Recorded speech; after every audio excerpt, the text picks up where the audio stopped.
Hello, good morning po mga kaulam. For today's video ay magagawa tayo ng ating bagoong dilis. Ayan, nakakuha tayo kanina sa palengke ng dilis. Hindi ito yung actually na dilis na parati kong binabagoong. Ang dilis na parati kong ginagawa, yung mas mapula kaysa sa dito. Hindi ko alam bakit parang Amerikano yata ang dilis ngayon, maputi. Ang gusto ko yung medyo maitim-itim ng kaunti na mapula-pula. Yun ang totoong dilis na pangbagoong at yun ang totoong masarap na dilis na gawing bagoong. So, hinugasan ko na ito ng 5 times para mawala na, natanggal ko na lahat ang kanyang mga buhangin. Tapos binabad ko ulit, pagkahugas ko siya ng 5 times, ng 4 times, yung pang-5, binabad ko siya sa lababo na may tubig para mas lalong matanggal ang kanyang mga buhangin. So, ayan, wala na siyang buhangin na hugasan na natin. So, ang takal nito is 3 tasang dilis, 1 tasang asin. So, ito, nilinis ko na rin ang aking timba. Itong timbaho na ito ay talagang hindi ko ginagamit sa kahit na anong bagay. Ito ginagamit ko lang sa paggawa ng bagoong. So, tatakalin na natin kung ilang tasa. And then, 3:1. 3 dilis, 1 asin. So, ayan. So, kailangan nating siksikin. So, 1. Ito ay 3 kilong dilis. 2.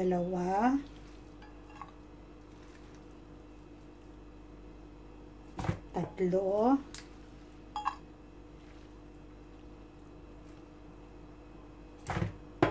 5.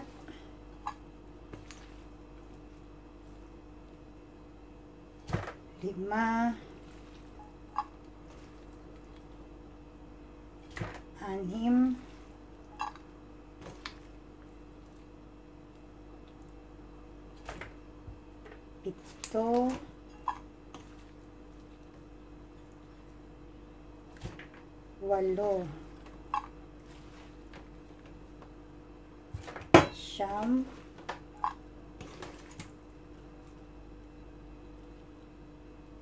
7. 8.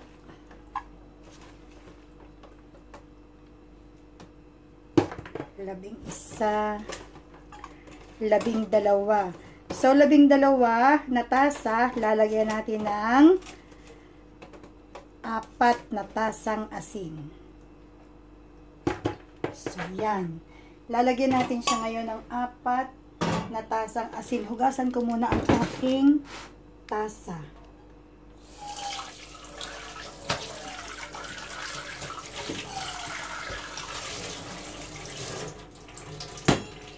Tapos, ating tutuyuin para hindi dumikit na dikit ang asin. So, ayan. Nasaan ang aking asin na binili ko sa grocery? Ito.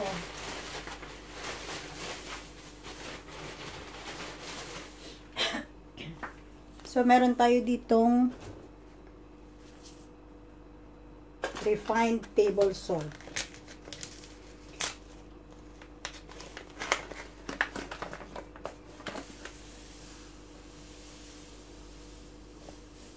So, ang ginagawa ko, pag ganitong asin ang ginagamit ko, hindi ko masyadong pinupuno ang tasa. Parang almost full.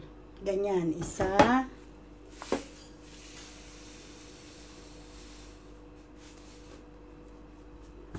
2.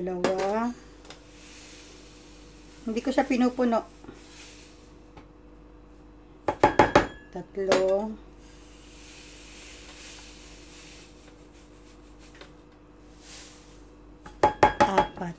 Tapos, araw-araw ninyong hahaluin ang inyong bagoong.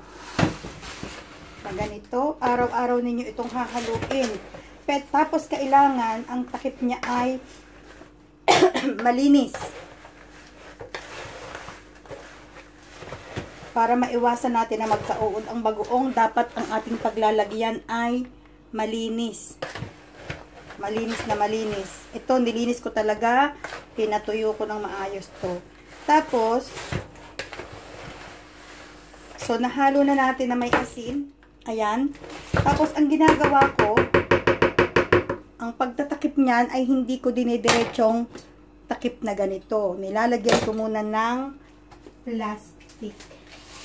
Meron akong plastic dito. Ang ginagawa ko sa mga plastic namin na sobrang dami namin plastic. Siguro may 1,000 mahigit. Tina-triangle ko tapos nasa mga drawer.